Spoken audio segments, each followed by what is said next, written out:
Bismillah, assalamualaikum. Selamat pagi buat yang ada di Singapura, Blitar, Madiun, Bandung, Jawa Barat, dan daerah lainnya yang belum saya sebut satu persatu. Sebuah kisah tentang Pak Tio yang memiliki anak tunggal, tak mau bekerja. Kehidupan sehari-hari mereka bergantung pada Pak Tio. Saking seringnya bekerja keras, Pak Tio jatuh stroke. Dan mau tak mau si anaklah yang menggantikan dia berjualan.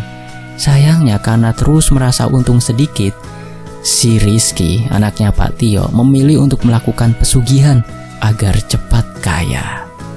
Bagaimana kisahnya? Ini dia selengkapnya di channel YouTube Fakta Sejarah, hiburan misteri untuk teman-teman di sana. Mari kita mulai.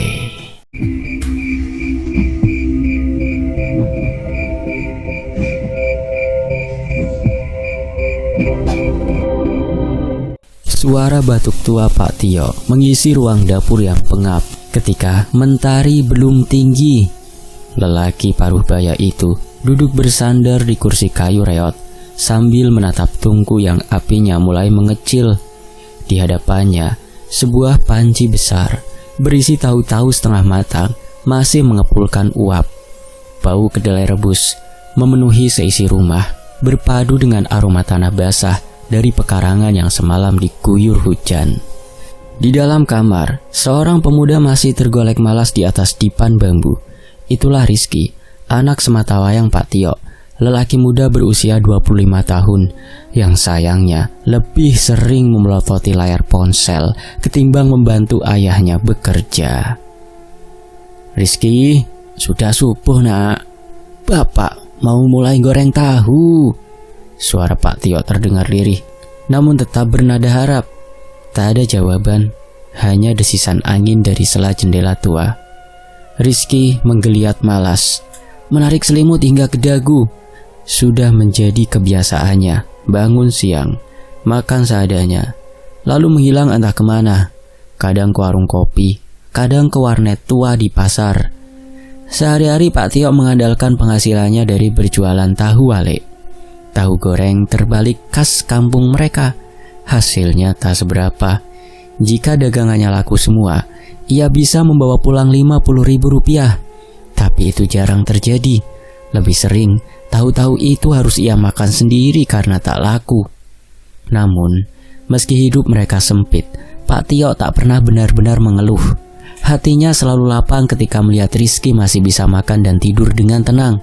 Baginya, menjadi orang tua adalah tentang memberikan, bukan meminta.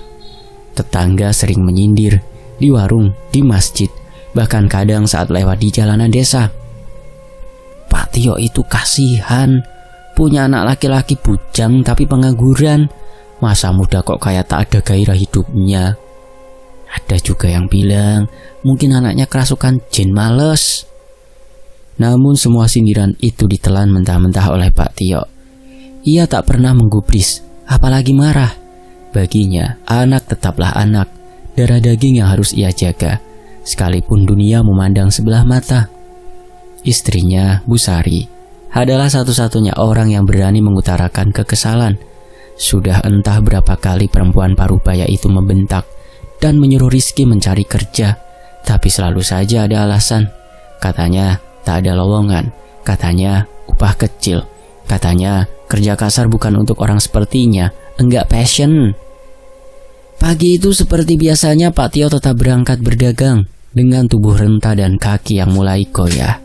Ia mengangkat bakul tahu di atas sepeda tuanya, lalu mengayuh perlahan menyusuri jalan setapak menuju pasar.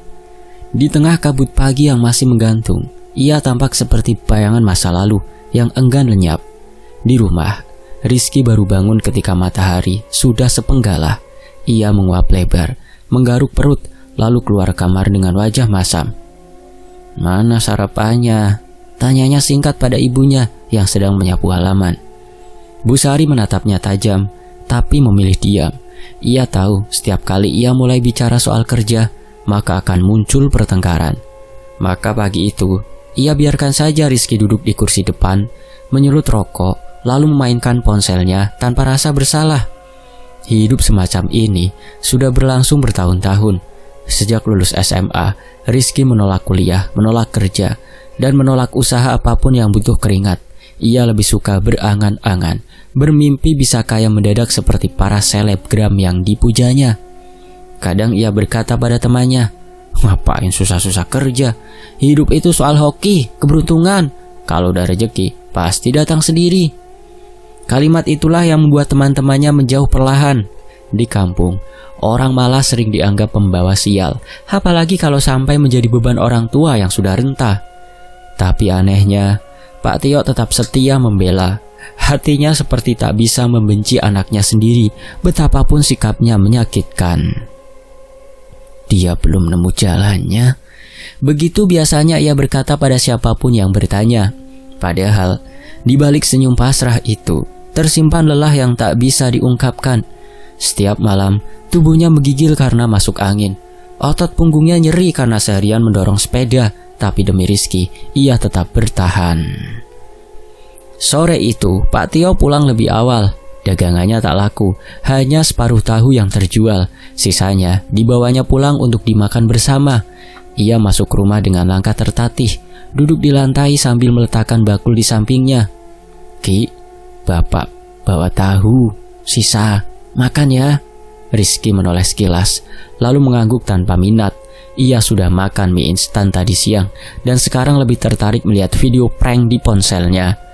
Tak lama kemudian, Pak Tio batuk keras, tubuhnya terbungkuk, nafasnya berat. Tapi Rizky hanya melirik sebentar lalu kembali pada ponselnya. Tak ada rasa panik, tak ada empati. Malam tiba, rumah mereka tenggelam dalam kesunyian. Angin malam berdesir lewat celah-celah dinding bambu.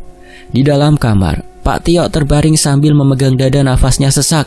Namun ia tetap mencoba tersenyum, membayangkan mungkin besok dagangannya laku, mungkin besok Rizky mau bantu, mungkin besok semua bisa lebih baik. Tapi besok masih terlalu jauh. Sementara tubuhnya sudah mulai kalah oleh waktu. Di pojok lain rumah, Rizky tertawa kecil melihat video yang baru saja ia tonton.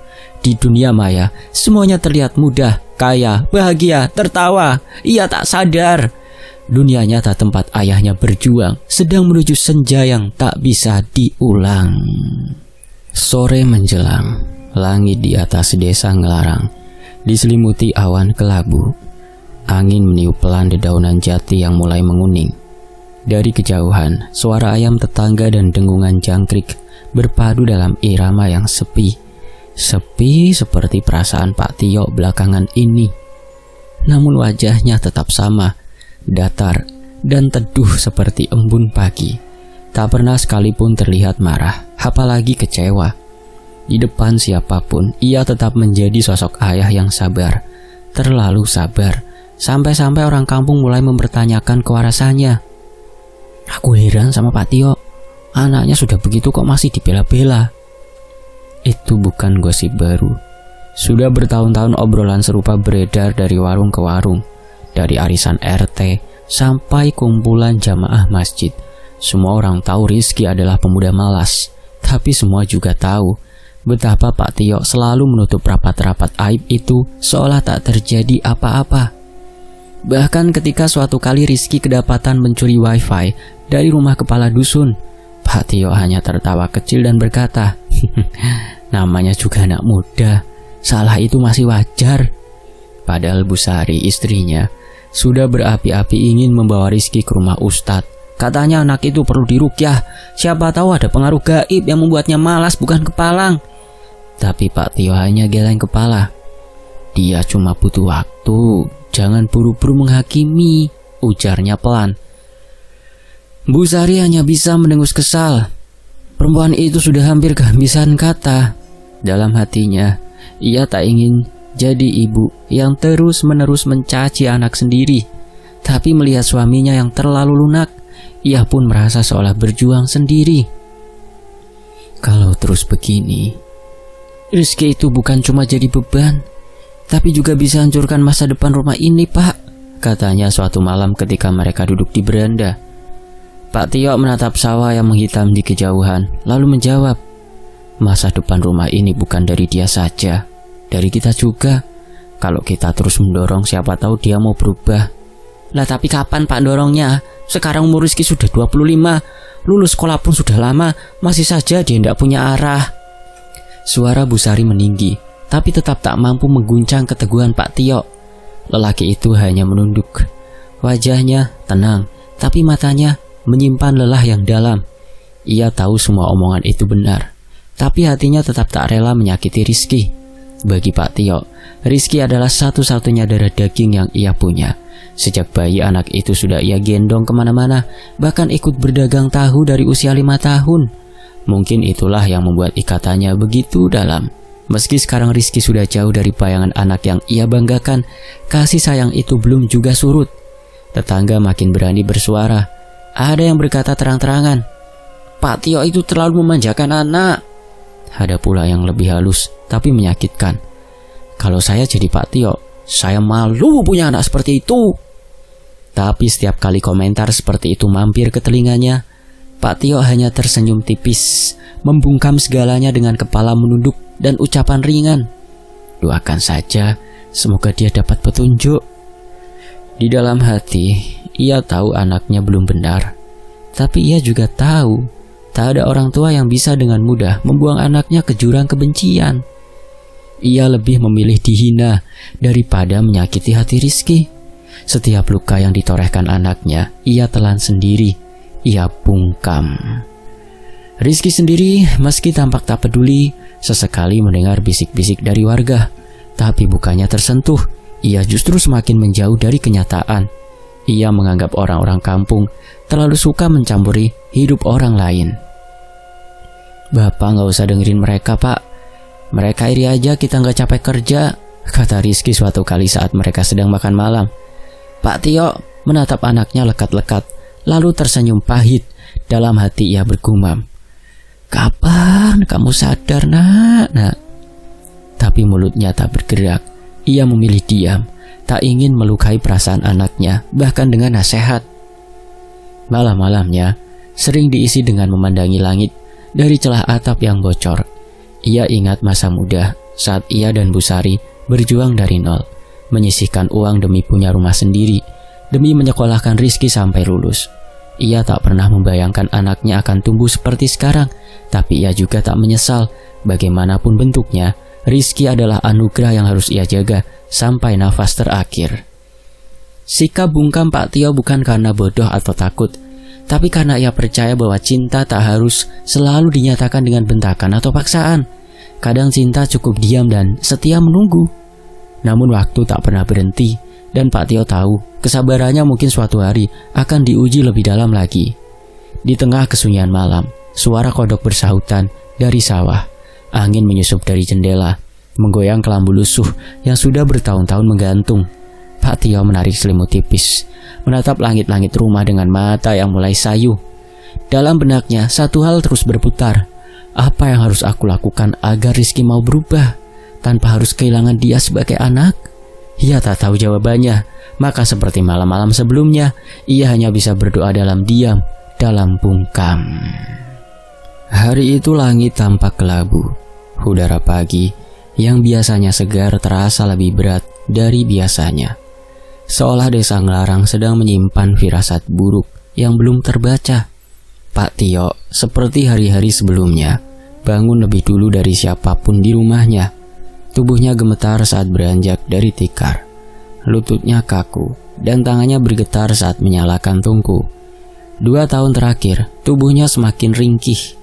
Namun tak sekalipun ia benar-benar mengeluh. Setiap sakit kepala, nyeri pinggang, atau pegal-pegal yang menyiksa, hanya ia lawan dengan meneguk air hangat dan memaksakan diri bekerja. Bagi Pak Tio, tubuhnya bukan miliknya lagi. Itu milik keluarganya, untuk nafkah, untuk penghidupan.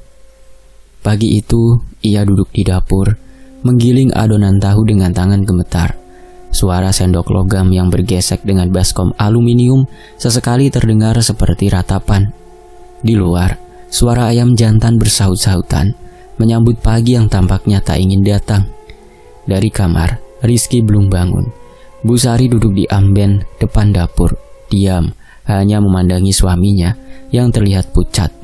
Ada rasa khawatir yang sudah lama bersarang di hatinya, tapi seperti biasa, setiap kali ia hendak bicara, Pak Tio akan hanya menjawab dengan senyum tipis. Gak usah dipikir, Bu. Bapak masih kuat, katanya pagi itu. Meski wajahnya sendiri menampik perkataan itu. Bu Sari menggigit bibir. Ia tak tahu apakah harus memaksa suaminya berhenti atau pasrah saja melihat lelaki itu perlahan terkikis waktu dan kerja keras. Sekitar pukul 7, Pak Tio memaksa diri untuk berdiri membawa bakul tahu dan menaikkannya ke atas sepeda tuanya. Tangannya sempat bergetar saat meraih stang dan untuk sesaat dunia di sekelilingnya berputar. Namun ia tak mau berhenti. Ia mengayuh pelan, perlahan menyusuri jalan tanah berlumpur di antara ladang-ladang. Di belakangnya, Bu Sari hanya bisa menatap punggung lelaki itu dengan perasaan campur aduk, bangga, sedih, dan takut. Semuanya dalam satu simbol yang sulit diurai. Hari itu Pak Tio tak kembali tepat waktu. Biasanya menjelang zuhur ia sudah pulang. Tapi siang itu waktu berlalu tanpa tanda-tanda kehadirannya. Bu Sari mulai gelisah. Ia mondar-mandir di teras rumah, menunggu suara sepeda tua yang tak kunjung terdengar. Rizky yang sejak pagi hanya bermain ponsel sempat menoleh, namun kembali tenggelam dalam dunianya sendiri. Hingga akhirnya menjelang asar datanglah kabar. Seorang pedagang sayur dari pasar datang tergopoh-gopoh. "Bu Sari, cepat ke balai desa. Pak Tio jatuh tadi di pasar, sepertinya kena stroke." Ucapan itu seperti petir yang menyambar dari langit gelap. Bu Sari langsung berlari keluar tanpa sempat memakai jilbab. Rizky yang mendengarnya hanya bengong, lalu menyusul sambil menyeret langkah. Di balai desa, Pak Tio terbaring di atas dipan kayu dengan tubuh setengah miring. Wajahnya pucat dan satu sisi tubuhnya tak bergerak. Mulutnya miring ke kanan. Air liur menetes tanpa bisa ia kendalikan. Beberapa warga berdiri di sekeliling menatap iba. Tangis Bu Sari pecah saat melihat suaminya dalam keadaan seperti itu. Ia menggenggam tangan Pak Tio erat, sementara Rizky hanya berdiri di belakang. Tubuhnya kaku, wajahnya pucat. Dalam perjalanan pulang, mereka membawa Pak Tio dengan gerobak milik tetangga. Tak ada kendaraan yang bisa mereka sewa. Tak ada uang untuk membawa ke rumah sakit. Mereka hanya bisa pasrah merawat Pak Tio di rumah dengan ramuan-ramuan kampung dan doa yang tak putus-putus. Hari-hari setelah itu berubah muram. Pak Tio tak bisa lagi bicara. Ia hanya terbaring di atas kasur dengan mata yang sesekali berkedip dan air mata yang mengalir diam-diam. Ia tahu tubuhnya tak lagi bisa diajak bekerja. Tangan yang dulu kuat mengangkat bakul kini tak bisa digerakkan. Kakinya kaku, hanya satu sisi tubuhnya yang masih hidup. Mereka bertiga menahan lapar beberapa hari. Uang simpanan mereka hanya cukup untuk membeli beras 1 liter dan beberapa butir telur. Itu pun dicampur dengan garam agar terasa. Bu Sari nyaris putus asa. Setiap malam, ia duduk di samping suaminya yang terbaring, menggenggam tangan lelaki itu dan menangis dalam diam. Kadang ia bicara sendiri, memohon ampun kalau selama ini terlalu keras pada Rizky. Namun tangisan itu tak cukup untuk mengubah keadaan. Rizky mulai berubah sedikit. Tak ada yang memintanya, tak ada yang memaksa. Tapi saat ia melihat bapaknya hanya bisa menatap langit-langit rumah sambil menangis. Untuk pertama kalinya, ia merasa ada yang patah dalam dirinya. Ia duduk di pojok dapur selama berjam-jam, memandangi tungku tua dan baskom besar adonan tahu. Tangannya memegang saringan kawat yang biasa digunakan bapaknya untuk menggoreng tahu wale. Hatinya seperti dikerat perlahan. Malam itu untuk pertama kalinya, ia menghampiri ibunya dan berkata, "Bu, besok aku coba jualan. Aku nggak janji bakal bisa kayak bapak, tapi aku coba dulu." Bu Sari tak langsung menjawab, hanya menatap wajah anaknya lama sekali, seolah mencoba memastikan apakah kata-kata itu sungguh datang dari Rizky, anak yang dulu tak pernah peduli pada jerih payah siapapun.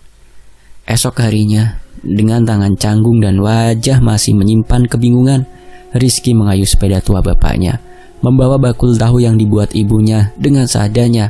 Langkahnya berat, tapi di balik itu ada satu beban yang perlahan mulai ia sadari. Ia tak bisa terus-menerus menjadi anak yang disayangi tanpa berbuat apa-apa. Dan dari hari itu, meski belum banyak yang berubah, setidaknya satu hal telah bergeser. Rizky si anak tunggal yang dulu pemalas, kini mulai mencoba menggantikan langkah kaki bapaknya yang tak lagi mampu berjalan. Pagi itu Rizky berangkat dengan semangat yang agak berbeda dari hari sebelumnya. Matahari belum tinggi saat ia menaikkan bakul berisi tawali ke atas sepeda tua milik bapaknya. Di dalam hatinya, ia yakin hari ini akan lebih baik. Ia sudah hafal jalan-jalan kampung yang biasa dilalui bapaknya. Dan ia yakin bisa menarik pembeli kalau mau sedikit senyum dan ramah. Tapi, dunia tak semudah itu.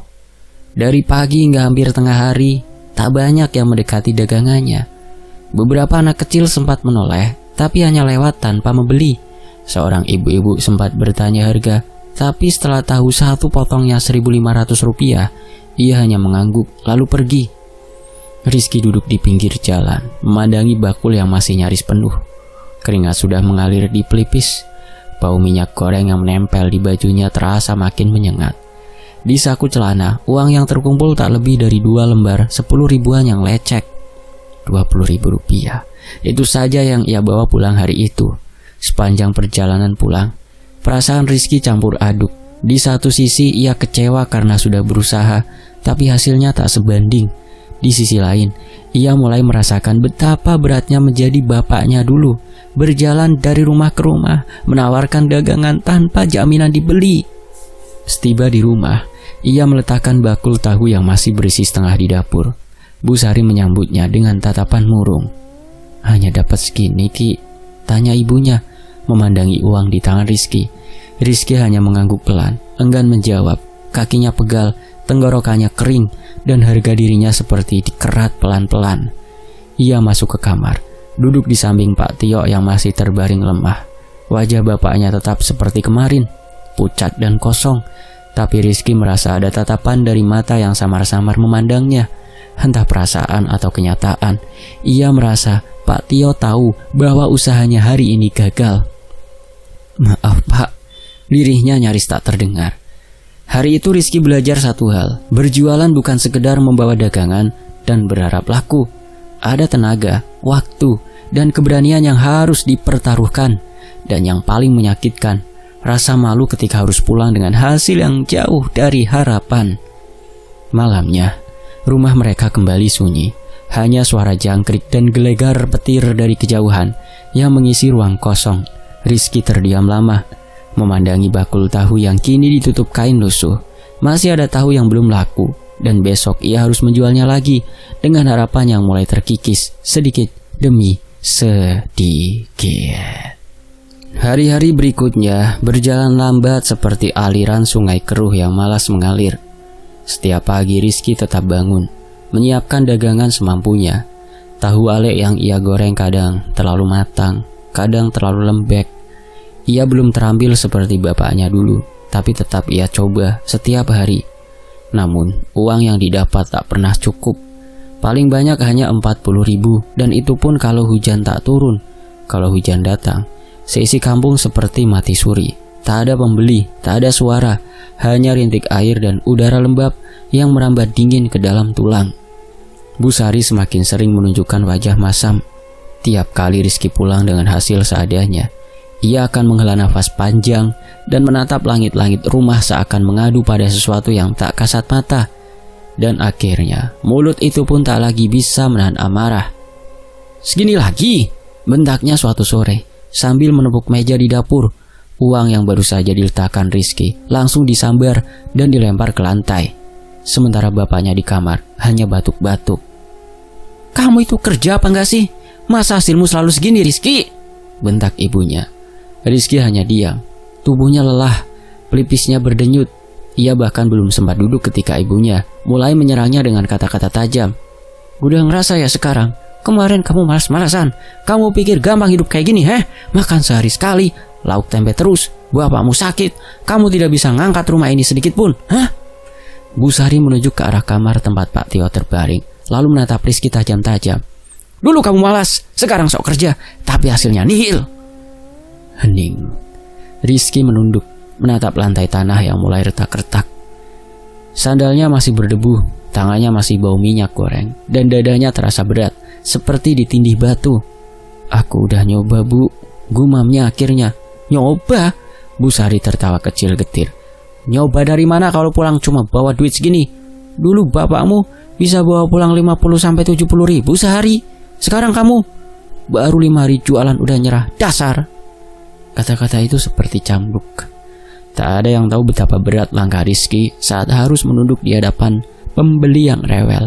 Betapa hatinya berkecamuk tiap kali seorang ibu berkata, "Duh, kemahalan mas," lalu pergi begitu saja. Atau saat seorang anak kecil menawar dengan uang receh dan Rizky tak tega menolaknya. Semua itu ia telan sendiri. Tapi bagi ibunya, hasil tetap hasil. Hari-hari berikutnya makin pahit. Kadang Rizky tak berkata apa-apa saat pulang. Ia hanya meletakkan uang dan bakul kosong yang isinya tak pernah benar-benar habis, kemudian masuk kamar. Bu Sari tetap saja bicara kasar, meski terkadang lirih seperti antara marah dan putus asa. Tak jarang, suara makian terdengar hingga keluar rumah. Tetangga yang lewat akan menoleh sebentar, lalu mempercepat langkah. Mereka sudah tahu itu suara Bu Sari yang memarahi anak semata wayangnya. Kampung kecil itu memang cepat menyebarkan kabar, tapi lambat memberi simpati. Rizky mulai menutup diri. Ia jarang bicara, wajahnya makin murung, pandangannya kosong. Tapi ya ia tetap berjualan.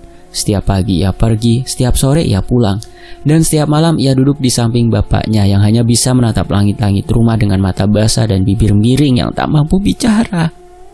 Satu malam, saat angin bertiup kencang dari arah selatan dan ranting-ranting pohon berderak di luar rumah, Rizky mendengar ibunya menangis.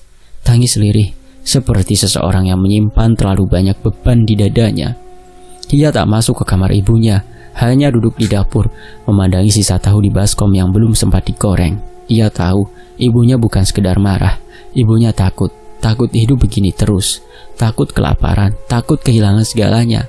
Tapi Rizky juga takut gagal, takut mengecewakan, dan paling dalam takut kalau usahanya takkan pernah cukup, seberapapun keras ia mencoba.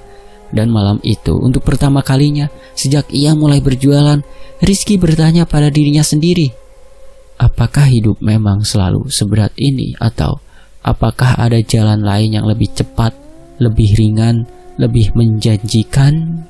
Langit sore itu mendung, seakan hendak mengantar pikiran Rizky yang kalut ke tempat paling suram dalam hidupnya. Di bawah pohon jambu air yang tumbuh di belakang rumah, ia duduk lama, wajahnya tertunduk, mata menatap tanah basah. Di belakangnya suara ibunya kembali menggema, memaki dan mengumpat entah keberapa kalinya hari itu. "Anak tak berguna, hidup cuma ngabisin makan saja." Kata-kata itu menusuk, bahkan lebih dalam daripada pisau. Rizky mengepal tangannya. Hatinya sudah lelah. Setiap hari ia mencoba, tapi hasilnya selalu dihina. Usahanya tak pernah cukup. Bahkan Pak Tio yang hanya bisa terbaring pun kadang memalingkan muka, seolah kecewa padanya. Malam itu setelah rumah sepi dan hanya suara kodok bersahutan di kejauhan, Rizky berjalan keluar. Tanpa sepatah kata, langkahnya ringan, tapi niat di hatinya sudah berat. Ia menuju arah utara desa, ke sebuah rumah tua yang dikenal orang-orang sebagai tempat tinggal Pak Mulyono. Pak Mulyono bukan orang biasa. Lelaki tua itu tinggal sendiri, tak punya keluarga, dan jarang terlihat di siang hari. Konon, ia dulunya seorang dukun sakti yang membantu orang-orang dengan jalan yang tak terlihat. Beberapa bilang ia bisa mengobati, tapi lebih banyak yang percaya ia bisa membuat orang kaya dalam waktu singkat. Rizky mengetuk pintu rumah yang tua dan lapuk itu dengan ragu. Udara malam menusuk tulang, dan suara burung hantu terdengar seperti peringatan. Tapi ia sudah tak bisa mundur. Lama tak dijawab, namun akhirnya pintu terbuka perlahan. Seorang lelaki tua berdiri di balik ambang. Tubuhnya kurus, matanya tajam seperti bisa menembus isi kepala Rizky. "Kau mau apa malam-malam begini?" tanya Pak Mulyono, suaranya serak. Rizky menelan ludah. Saya butuh bantuan, Pak. Saya ingin usaha saya lancar." Pak Mulyono memandang lama, lalu mempersilahkan masuk tanpa sepatah kata pun. Di dalam, bau dupa menusuk hidung. Ruangan remang, hanya diterangi lampu minyak yang menggantung dari langit-langit. Dindingnya penuh dengan kain mori dan sesajen yang membuat bulu kuduk Rizky meremang. Pengen cepat kaya ya. Pak Mulyono akhirnya bicara lagi. Kau tahu kan pengorbanannya apa? Rizky tak menjawab. Tidak ada yang gratis di dunia ini, nak. Lanjut Pak Mulyono. Kalau kau ingin pesugihan, kau harus memberi. Tidak cukup hanya percaya. Apa yang harus saya persembahkan? Tanya Rizky. Suaranya nyaris gemetar. Pak Mulyono menatapnya tajam, lalu tersenyum kecil. Senyum yang dingin dan samar-samar membuat perut Rizky mual. Kau hanya perlu menyerahkan 1 ayam cemani jantan setiap malam. Tidak boleh absen. Jangan berhenti sebelum aku yang menyuruh berhenti. Rizky menunduk. Itu saja, Pak. Ia tahu ayam cemani tidak murah harganya. Tapi kalau hanya itu syaratnya, ia akan berusaha. Ia bersedia. Malam itu perjanjian yang tak terlihat pun dimulai. Tanpa kontrak, tanpa saksi, hanya janji dalam bisikan dan bau kemenyan yang pekat. Rizky melangkah pulang. Langkahnya pelan, tapi hatinya mulai menggenggam sesuatu. Harapan. Meskipun di balik harapan itu, ada bayangan yang mulai mengintai. Senyap, tapi tak pernah tidur. Singkat cerita, sudah seminggu Rizky menjalani ritual pesugihan itu dari Pak Mulyono. Setiap malam sebelum ayam jantan pertama berkokok, ia membawa seekor ayam cemani jantan ke bawah pohon waru tua di samping rumahnya. Di sanalah ia meletakkan hewan itu, di atas anyaman janur kuning yang sudah disiapkan sejak sore. Begitu ayam diletakkan, udara seakan berubah. Angin berhenti. Malam menjadi lebih pekat. Tak ada suara, hening yang tak biasa. Tapi Rizky tak berani menoleh. Ia hanya tunduk, menunggu beberapa detik sebelum meninggalkan tempat itu, sebagaimana yang dipesankan Pak Mulyono. Dan benar saja, sejak hari pertama ia melakukan, dagangannya mulai laku. Bukan cuma laku, bahkan bisa dibilang meledak. Orang-orang tiba-tiba berdatangan membeli tahu wale jualannya, seolah tahu itu punya rasa berbeda, cita rasa yang menggema. Ada yang bilang lebih gurih, ada yang bilang teksturnya pas. Ada pula yang mengaku ketagihan padahal baru mencobanya 1 kali. Rizky tak banyak bicara. Ia hanya tersenyum, menerima uang dengan sopan, dan pulang dengan kantong yang makin berat. Hari-hari berikutnya ia membawa pulang hampir 200.000. Hari-hari selanjutnya nyaris 300. Uang itu ia letakkan begitu saja di meja makan, dan Bu Sari hanya bisa terdiam. Biasanya dapat 40.000, sekarang dapat ratusan ribu. Tak ada lagi makian, tak ada lagi teriakan. Bahkan ibunya mulai kembali menyiapkan makan malam dengan porsi lebih besar. Sekilas, kehidupan di rumah kecil itu mulai terasa lebih hangat, walau sebenarnya kehangatan itu semu.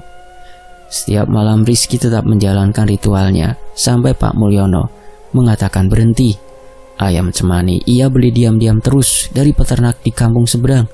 Ia simpan di kandang kecil di belakang rumah, jauh dari jangkauan pandangan tetangga. Rizky mulai menikmati hasilnya. Uang datang tanpa harus bersusah payah seperti sebelumnya. Bahkan ia sempat membeli gerobak kecil untuk menata dagangannya lebih rapi, lebih banyak muatannya.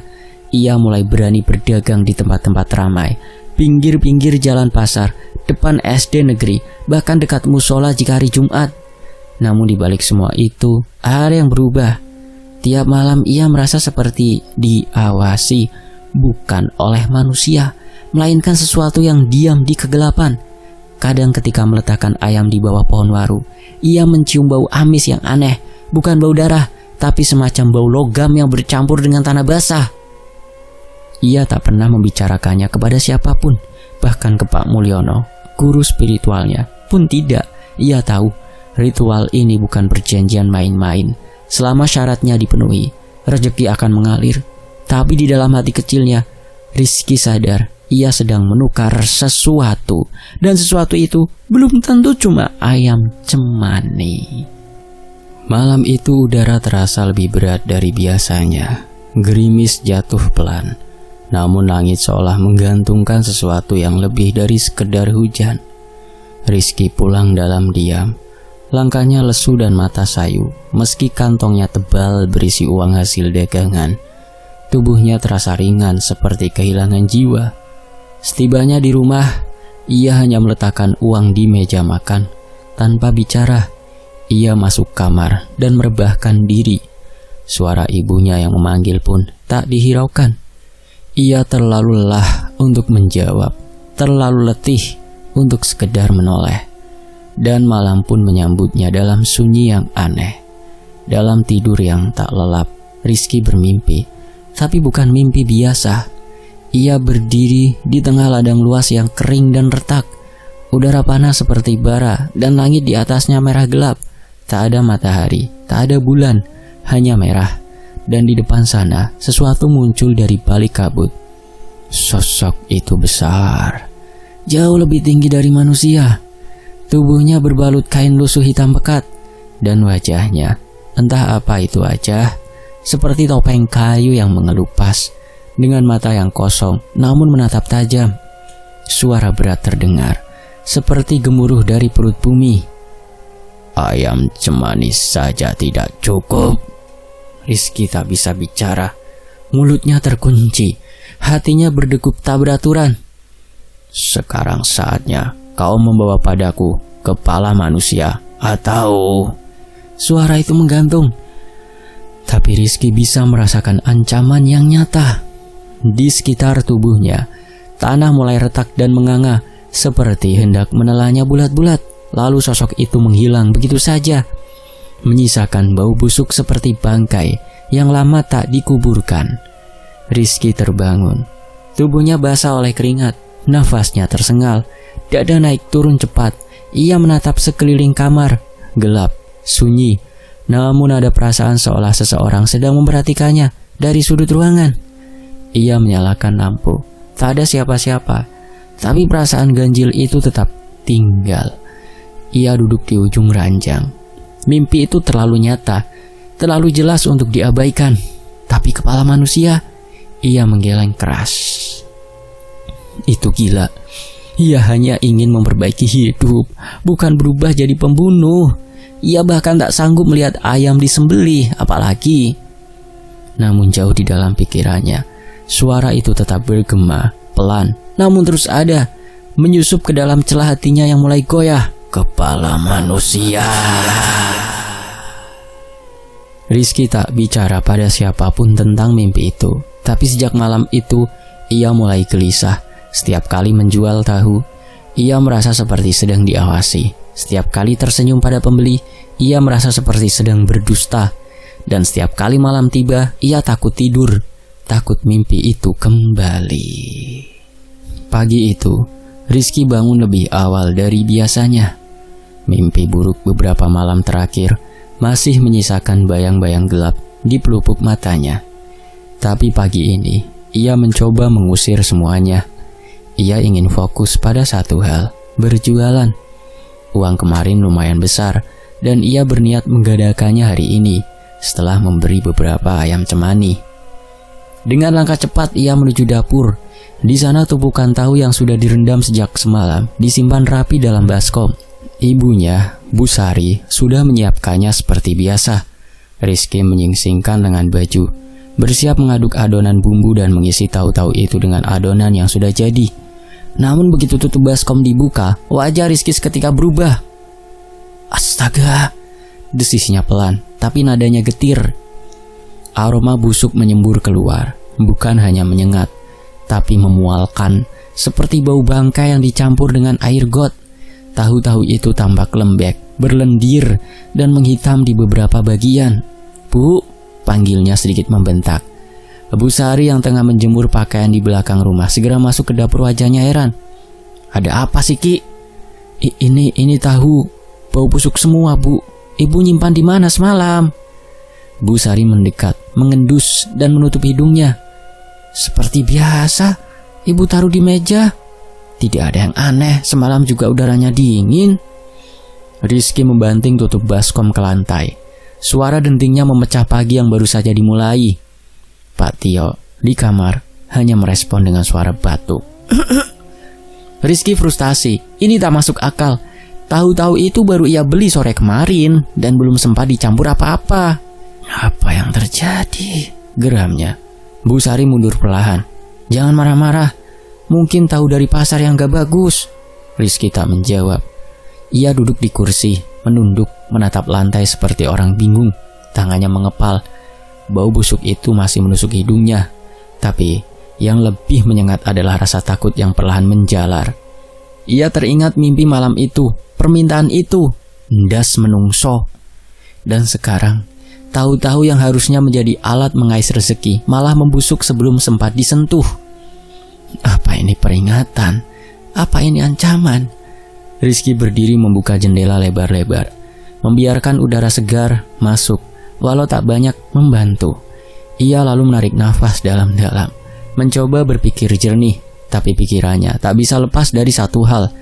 Ia belum menyerahkan apapun selain ayam, dan kini tahu-tahunya busuk.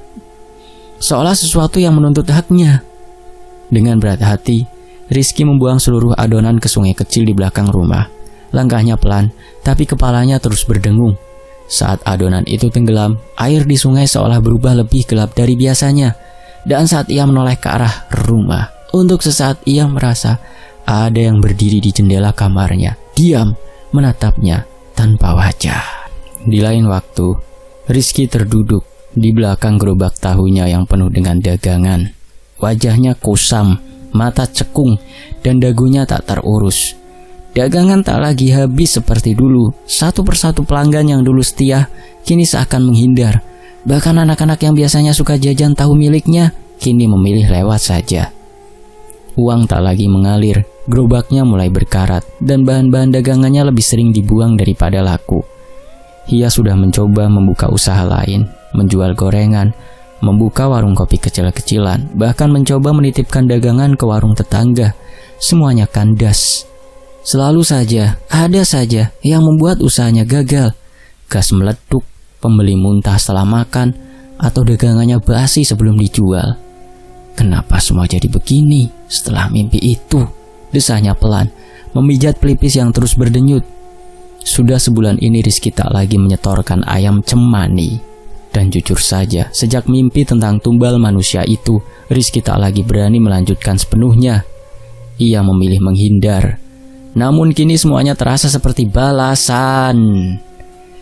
Malam itu ia tertidur karena kelelahan. Tak ada makan malam, tak ada obrolan. Ibunya pun sudah tak peduli.